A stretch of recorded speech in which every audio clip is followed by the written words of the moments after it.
말씀 이사야 44장 6절 이사야 44장 6절 시작. 이스라엘의 왕인 여호와 이스라엘의 구원자인 만군의 여호와가 이같이 말하노라. 나는 처음이요 나는 마지막이라. 나 외에 다른 신이 없느니라. 아멘. 이사야 44장 6절을 보면 나는 처음이요 마지막이라 여호와 하나님께서 말씀하십니다. 이게 무슨 말인가? 시작도 하나님, 끝도 하나님, 그런 뜻입니다. 이 세상에 존재하는 모든 피조물, 그리고 그 피조물들의 움직임, 죽고 살고, 또 때로는 복도 받고, 화도 당하고, 이런 모든 것들은 하나님 손에서 나오는 거죠. 그래서 하나님은 나는 처음이요, 나는 마지막이라. 생명도 하나님, 마지막 심판도 하나님, 다 하나님께서 행하신다는 의미입니다. 바로 그러한 하나님께서 이스라엘의 왕이고, 그러니까 하나님 언약 백성들의 왕이고 하나님 언약 백성들에 대한 구원자이시다, 이렇게 말씀을 하십니다. 다른 어떤 존재도 구원할 수 없고 다스릴 수가 없다는 의미입니다. 오직 하나님만 다스리시고 하나님만 구원하신다는 뜻입니다. 한번 생각해 보십시오.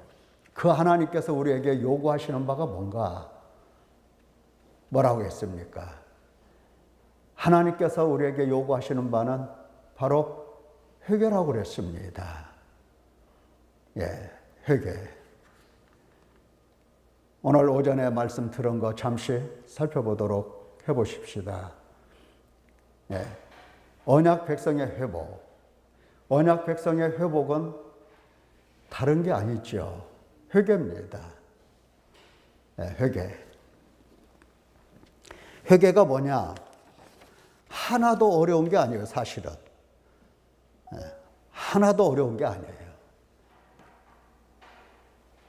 얼만큼 어렵지 않은 일이냐 할 때 비둘기같이 슬피 울면 되는 거예요. 우리가 할 수 있는 것은 이것밖에 없어요. 우리가 무슨 힘이 있어서, 우리가 무슨 지혜가 있어서 죄를 이기겠냐고요. 하나님께서 이길 힘을 주시고, 우리가 무슨 능력이 있어서 지은 죄를 다 씻어낼 수가 있겠냐고요.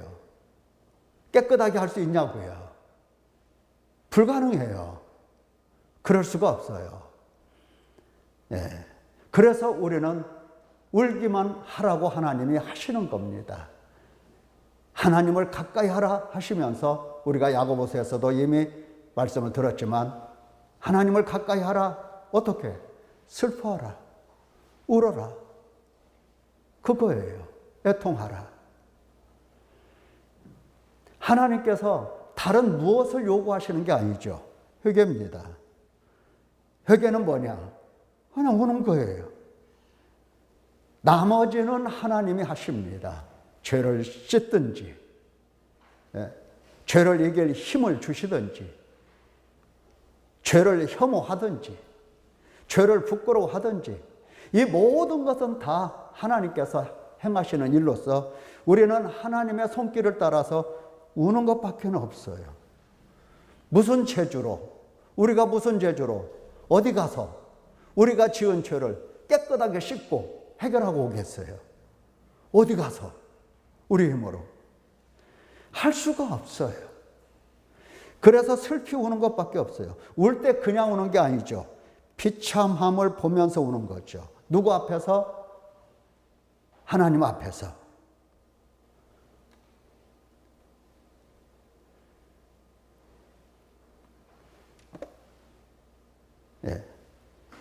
원고가 나왔네요. 하나님 아버지 앞에서. 그러니까 슬피 운다고 그래서 그냥 자기 분해 못 이겨서 막 우는 거 이런 게 아니고, 슬피 운다고 할 때에 반드시 비참함을 보면서 우는데 그 우는 자리가 어디냐? 바로 하나님 앞입니다. 하나님 앞에서 우는 거예요. 하나님을 향해서 우는 거죠. 하나님 안에서 우는 거예요. 보통은 비참함 보죠. 그래서 슬피 울죠. 뭐 때문에 슬피 우느냐? 하나님 앞에서가 아니라 자기 자신 앞에서 웁니다. 이 자신을 앞에 놓고 어떻게? 돈 없다, 병들었다, 무시당했다. 자, 이런 것들로 우는 겁니다. 사람들이 보통은. 너무 괴롭다. 사는 게 힘들다. 힘들지 않은 사람은 아무도 없습니다. 애들도 사실은 힘들어요. 사는 게. 힘들은지를 모르고 그냥 괴로우면 우는 것 뿐이지, 어른들처럼 되었다고 한다면 얼마나 이 사는 게 힘들겠어요. 뭐 애들 뭐 보면 알잖아요. 아침에 일어나서 밥 먹고 하루 종일 왔다 갔다 하다가 또 점심 먹고 그러다 저녁 되고 또 씻고 자고. 아니 무슨 보람이 있고 무슨 의미가 있고 삶에 그러겠어요. 우리 홍면이나 하라나 삶에 무슨 재미가 있겠냐고요. 사람은 다 힘들어요. 그래서 이러한 것들을 보고 우는 게 아니고 하나님 앞에서 말씀을 들어보니 내가 비참하다. 얼마나 비참하냐? 그냥 매번 넘어지고 매번 죽은 자 같고, 정의를 바라지만 없고 구원을 바라지만 우리에게서 멀고, 허물만 많고, 죄가 우리를 쳐서 항상 우리를 복종시키고, 이러는 겁니다. 가만히 보니까 여호와를 배반하고 속였고, 따로 딴 길을 가고, 돌이켜서 다른 데서 돌이켜 따로 딴 길을 가고, 자기 중심적 욕구를 따라서 자기 마음이 원하는 대로 살아간다 이 말이죠. 이것을 보고 실제로는 하나님의 심판을 받아야 돼요. 그렇잖아요. 하나님의 심판을 받고 어디로 가야 되느냐? 지옥불 속으로 들어가야 되는 겁니다. 실제는. 그렇잖아요. 범죄한 나라, 허물진 백성, 행악의 종자, 행위가 부패한 자식이기 때문에 지옥불 들어가야 돼요. 우리가 누가복음에서 예수님께서 비유의 말씀 속에서 부자가 지옥불에 들어간 사실을 우리에게 예수님이 들려주셨어요. 아니, 그 사람이 뭐 특별한 죄 졌습니까? 강도죄 됐습니까? 살인했습니까? 아무 잘못이 없어요. 그냥 돈이 있어서 장에 가서 물건 사다가 날마다 맛있는 거 지지고 먹고 해서 먹고, 취하고 먹고 취하고 파티하고 그렇게 사는 거예요. 근데 그가 지옥 갔다고 말씀을 하시는 겁니다. 우리 인간은 다 똑같아요. 어떻게 살든 가난하든 부자든 다 하나님의 심판 아래 있고 지옥불에 들어가야 될 사람인 겁니다. 그런데 하나님께서는 이렇게 말씀을 가르쳐 주시면서 너 하나님과 어떻게 됐다? 분리됐다. 하나님과 분리됐다. 그렇게 말씀하시잖아요. 분리됐다. 사이를, 너희와 너희 하나님 사이를 갈라놓았다. 뭐가? 죄가. 이렇게 말씀하시잖아요.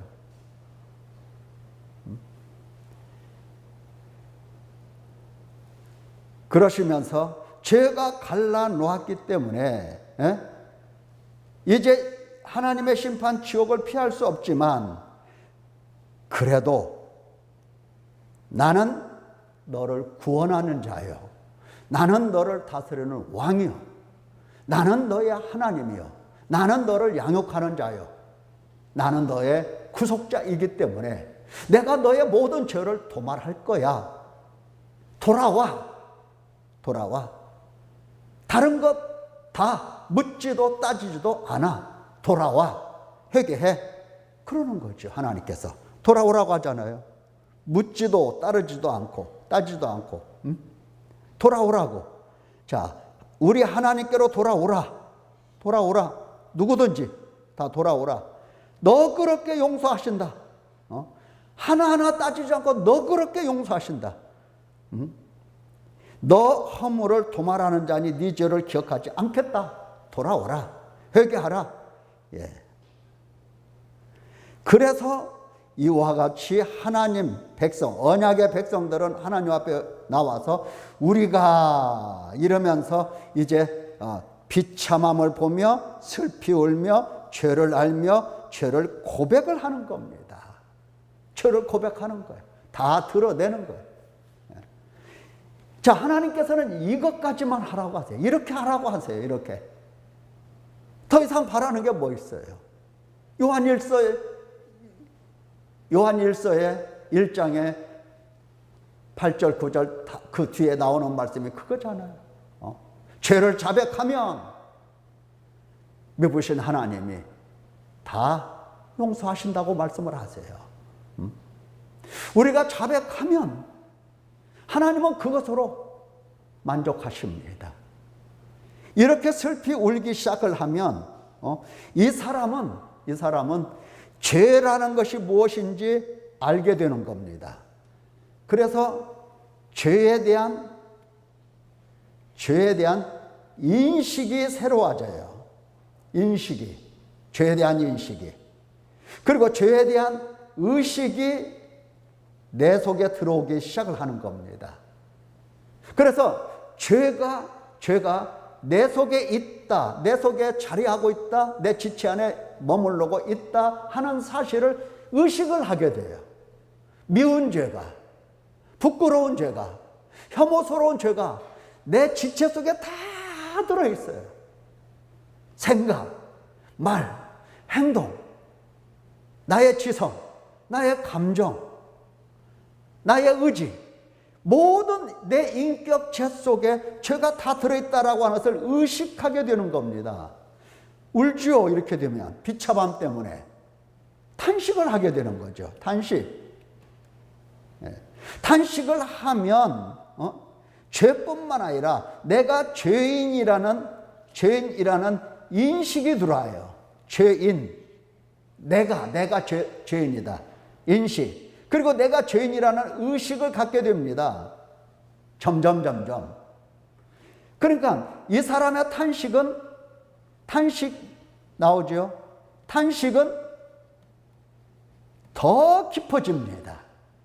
더욱더 깊어져요. 탄식이.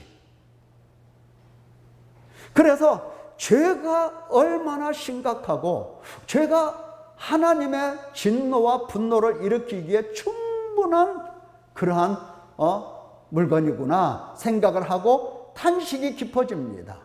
하나님을 괴로우시게 하고 하나님이 그처럼 괴로워하셨던 그 죄가 무엇인가를 내가 알아차리게 되는 겁니다. 이렇게 탄식이 깊어지면 하나님께서 말씀하시는 바가 내 영혼 속에, 내 귀를 통해서 내 마음, 내 영혼 속에 들어오기 시작을 하게 되는 겁니다.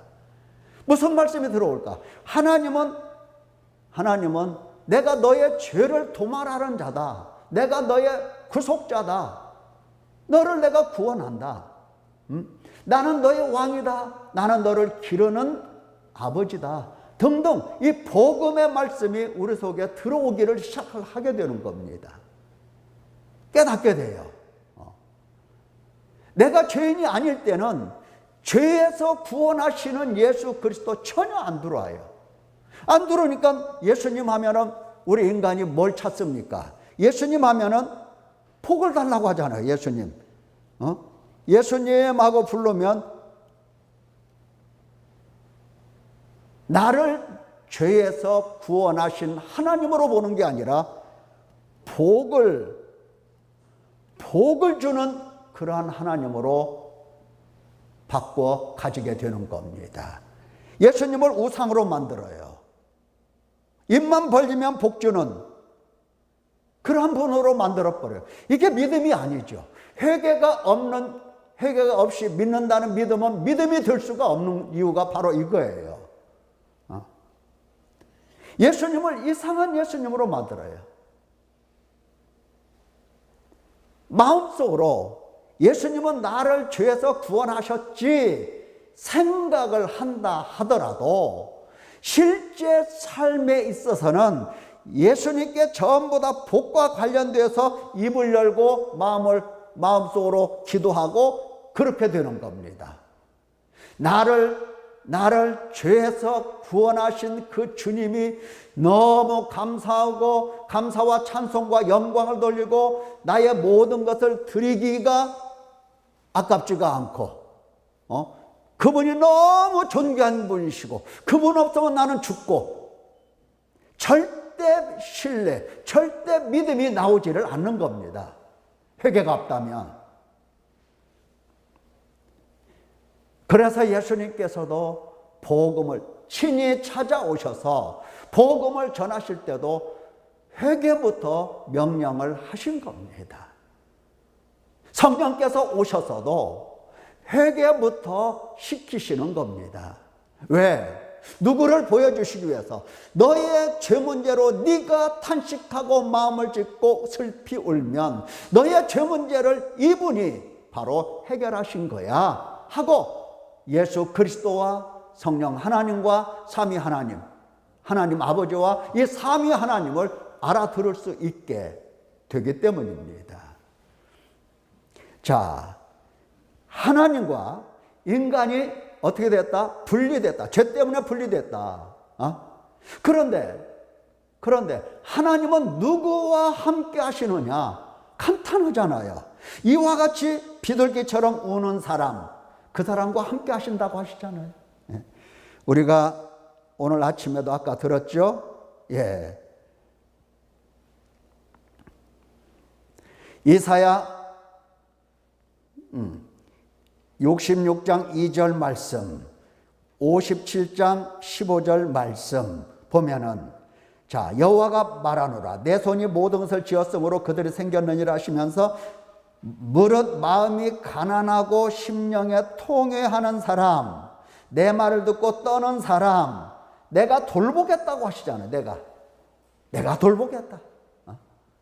내가 돌보겠다. 많은 사람들이 하나님 저 좀 돌봐주세요, 저를 도와주세요, 뭐 이런 말들 많이 해요. 근데 진작 하나님께서 내가 이런 사람을 도와주겠다 하시는 말씀은 안 들어요, 잘. 자, 하나님께서는 누구를 돌봐주신다고 하십니까? 요모가 아이를 돌보는 것처럼 그렇게 모든 면에서 다 돌보아 주시는 것은 누구냐? 가난하고 통회하는 사람, 마음의 심령이 가난한 자, 마음을 찢는 자, 겸손한 자, 하나님의 말씀이라면 정말 두렵고 떠는 사람, 하나님 말씀 듣고 떠는 사람은 통회하는 사람밖에는 없어요. 하나님 말씀을 듣는데 가슴을 치지 않는다. 그 사람은 하나님 말씀 죽을 때까지 들어도 떨지를 않아요. 하나님은 별것 아니라고 생각을 합니다. 만홀히 여겨 하나님을. 그러나 통회하는 사람은 하나님 말씀을 듣고 하나님을 만홀히 여길 수가 없어요. 떨어요. 예, 하나님은 그런 사람을 돌보십니다. 돌보세요. 예, 돌보십니다. 죄를 제거하시기 때문에, 죄를 없이 해 주시기 때문에 그를 돌보실 수밖에 없는 거죠. 자, 하나님 손을, 하나님께서 돌보시는 그 손길을 직접 체험할 수 있는 사람이란 어떤 사람이겠습니까? 예? 제발 사람들이요, 제발 사람들이 하나님이 나를 버리시고 나를 멀리했다고 하는 말 하지 않았으면 좋겠어요. 자, 하나님께서는 이런 사람을 원하시잖아요. 이런 사람. 비둘기처럼 슬피 우는 사람. 아니, 뭐가 그렇게 어렵냐고요. 뭐가 그렇게 어려워서 비둘기처럼 슬피 우는 게 뭐가 그렇게 어려워서 기어이 고집부리고 거역하고 회개하기를 싫어하냐고요. 한번 생각해 보세요. 회개하라는 말을 어떻습니까? 하나님께서 직접 오셔서 하늘에서 회개하라 막 이렇게 외치셨습니까? 종들을 보낸다고 그랬잖아요.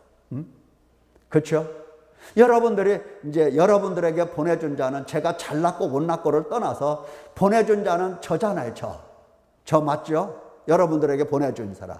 그러면 제가 여러분들에게 이 회개에 대해서 어떻게 말씀을 증거하고 전하고 있습니까? 시간마다. 시간마다.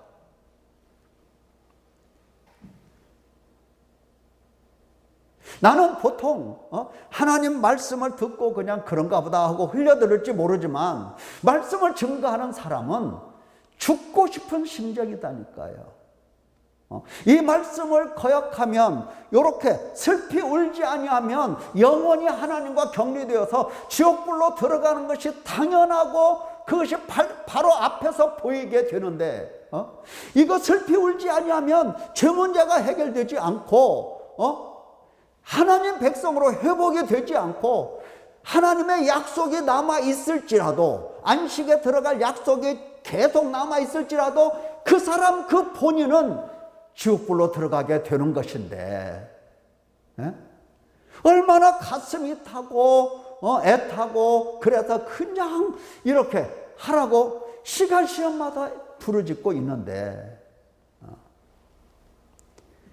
요 쉬운 거잖아요. 비둘기처럼 우는 게, 비둘기도 울어요. 비둘기도 우는 거잖아요. 여기 우리 집 창문에서 이렇게 보면은 요 앞집에 비둘기들이 창틀 틀에 앉아 있어요. 요새 날씨가 좀 추우니까 비둘기들이 목을 쑥 움츠리고요, 이러고요, 그리고 앉아서요, 꾸룩 그리고 울어요. 비둘기도 운다니까요.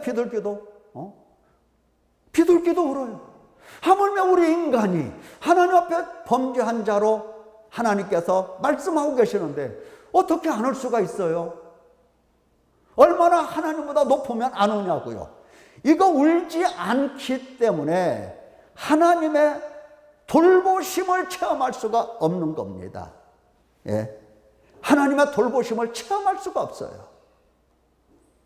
하나님께서 일일이 다 돌봐주시는 건데, 돌봐주시는 것도 알아차리지도 못하고, 그나마 돌봐주시는 것도 다 발로 차버리고 자기 공로로 다 돌려버려요. 우는 게 어려운 게 아니에요.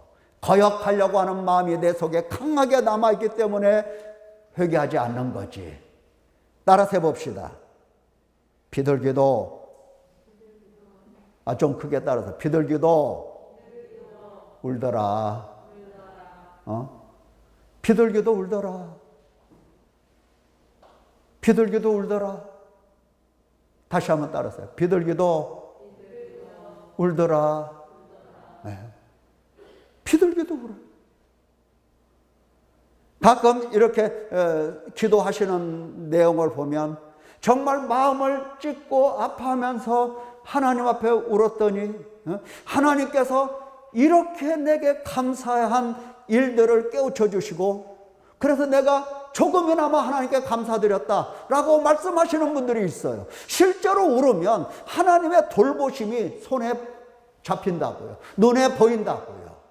귀에 들린다고요. 돌보심이. 왜? 하나님은 통회하는 자를 돌보신다고 하셨기 때문에 말씀하신 바를 바로 행하시는 분이 하나님이시잖아요.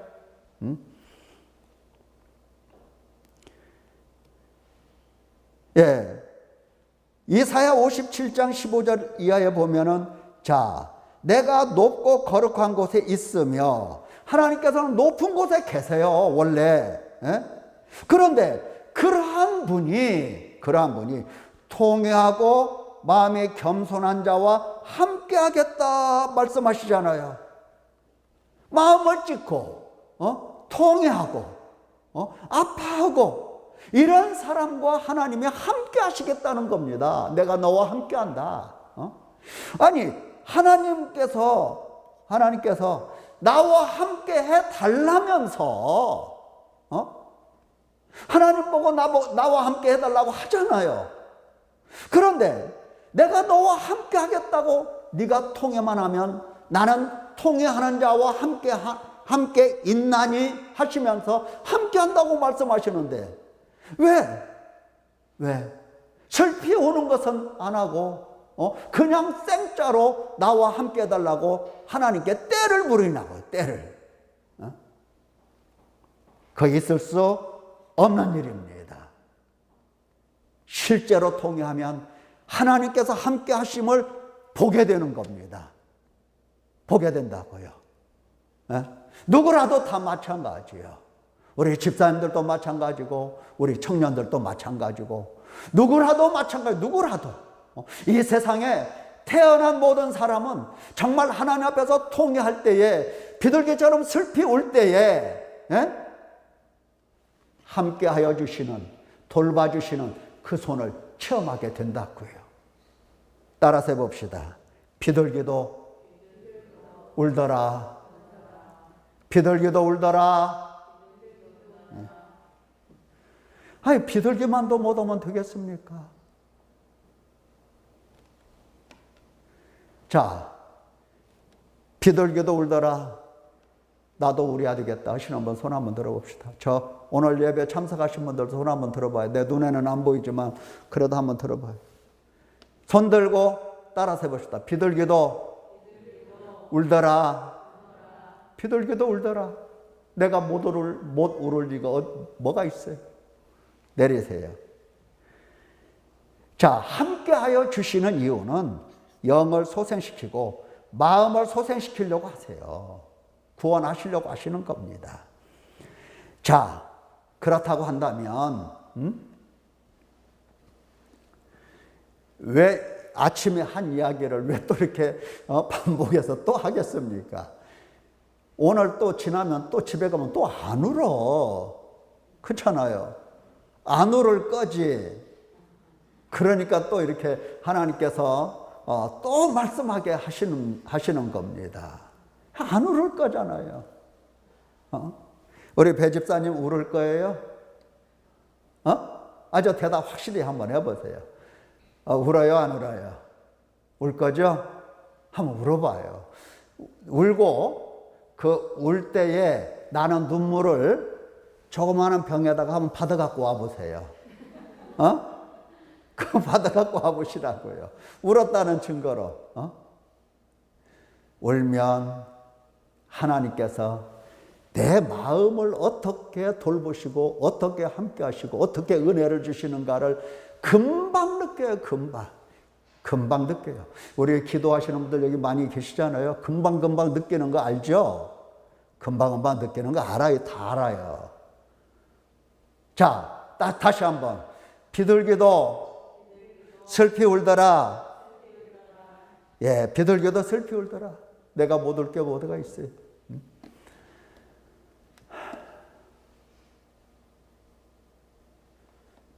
사실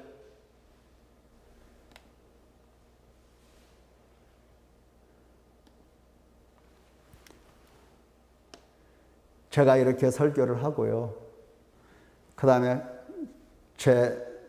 제가 막 끝나고 올라가면 여러분들은 집에 돌아가면 어떤 생각을 하는지 모르지만 저는 끝나면 이게 막 돌아요. 그냥 죽겠어요. 미치겠어요. 네. 미치겠어요. 그러다가 저녁 11시, 12시쯤 되면 숙제가 이제 하나씩 올라오거든요. 그러면 조금 위로를 받아요. 힘이 나고.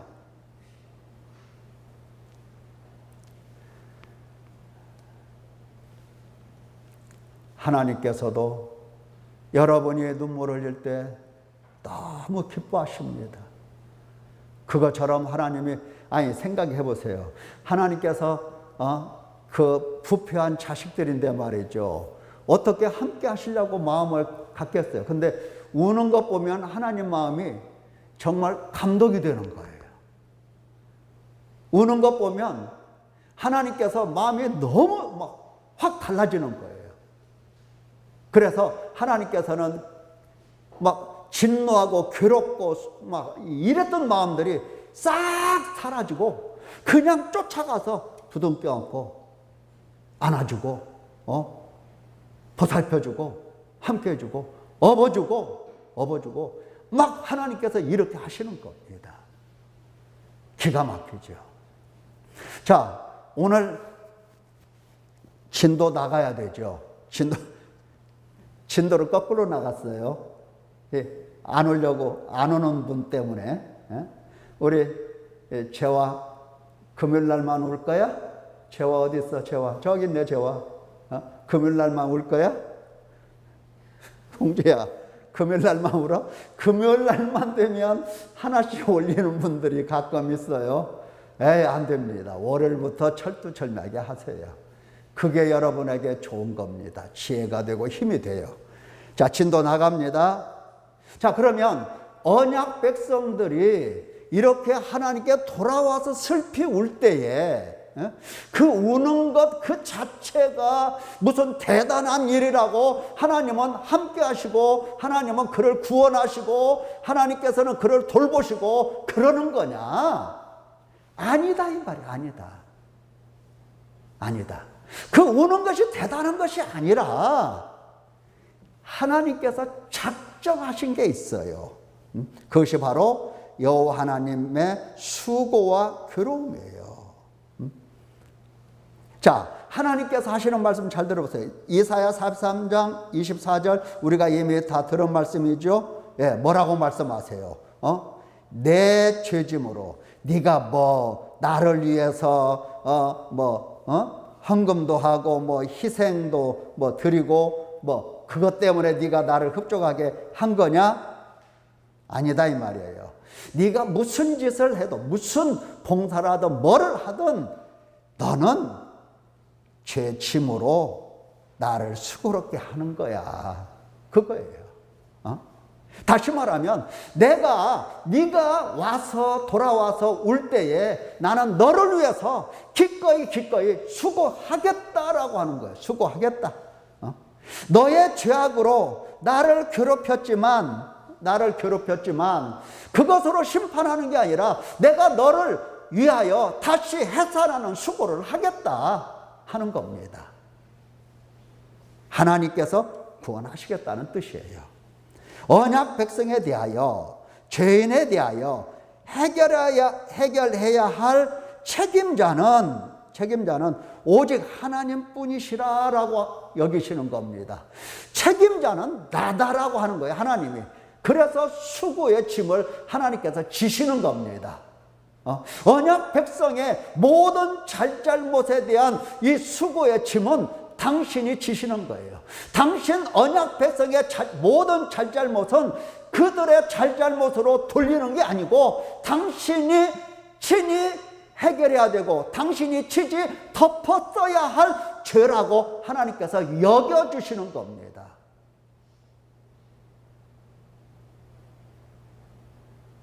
자, 부패했다고 그랬잖아요. 부패했으면 네가 죽어야지. 근데 하나님은 슬피 우는 자에 대하여 네가 죽어야지 대신에 내가 죽어주마 하시는 거예요.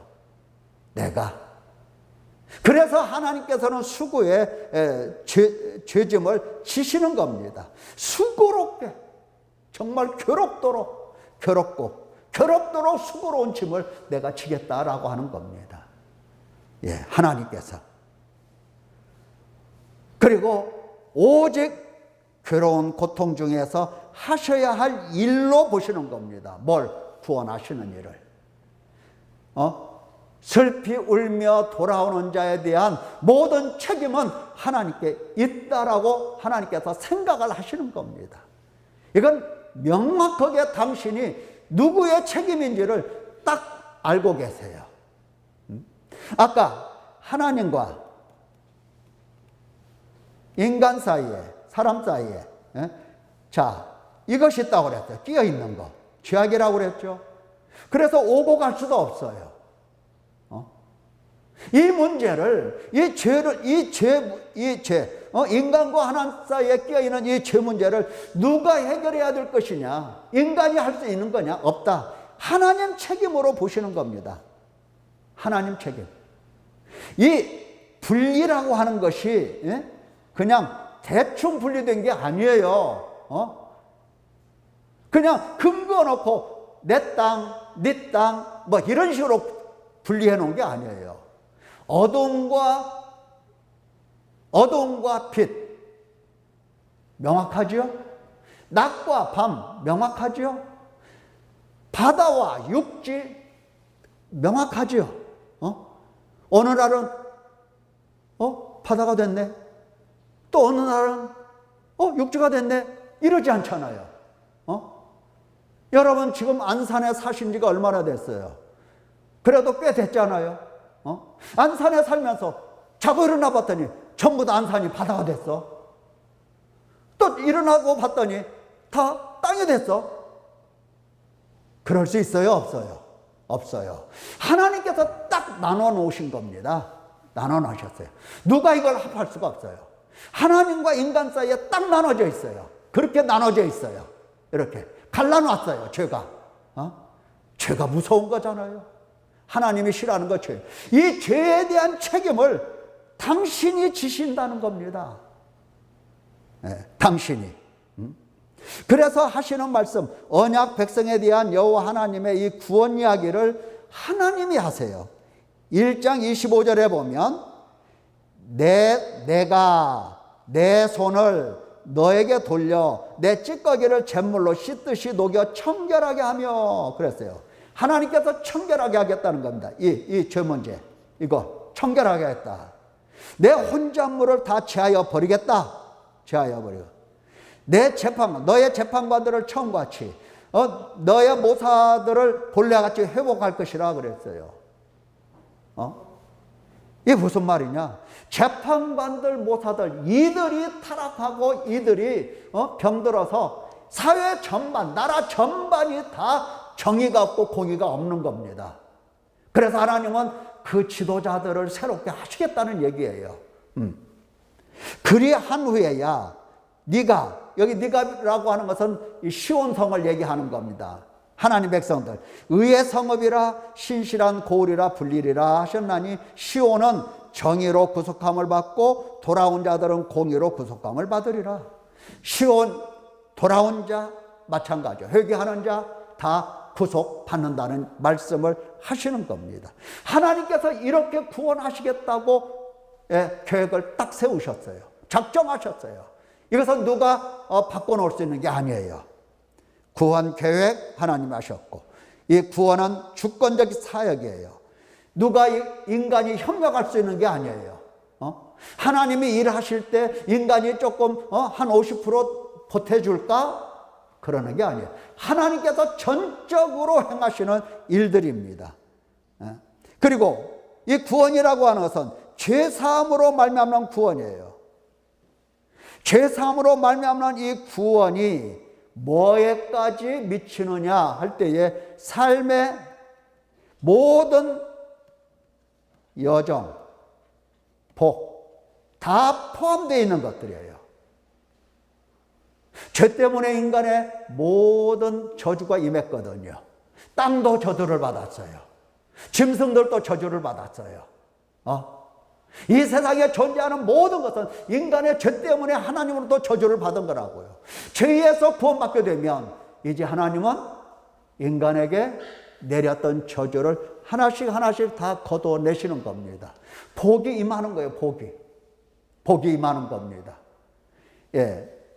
뭐를 잘해야 내가 부자가 되고, 이렇게 사람들은 생각하지만, 아무리 돈이 많다 하더라도 하나님께서 그 복을 복으로 주시지 않으면 그 돈 다 내 것이 아니에요. 내 것이 아닙니다.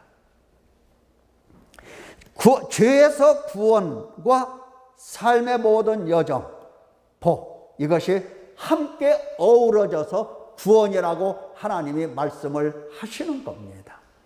예. 구원의 목표는 처음과 같이 본래와 같이 회복하는 거예요. 어떻게? 인애와 공의와 의를 행하는 나라가 되게 하시는 겁니다. 이게 처음이에요. 하나님께서 인애와 공의와 의를 행하시는 것처럼 인간도 인애와 공의와 의를 행하는 사람 되게 하신다 하는 것이 구원의 목적입니다. 자, 오늘 여기까지 공부를 했습니다. 따라서 봅시다. 비둘기도 슬피 울더라. 여러분들이 행할 것, 우리 인간이 행해야 할 것, 하나님의 언약 백성들이 반드시 하나님 따라가야 할 일이 비둘기도 슬피 울더라, 그거예요. 통해하는 겁니다. 매일매일 시간을 정해놓고 하나님 앞에서 눈물을 흘리는 귀한 성도 되시기를 예수님의 이름으로 축원합니다. 기도합니다.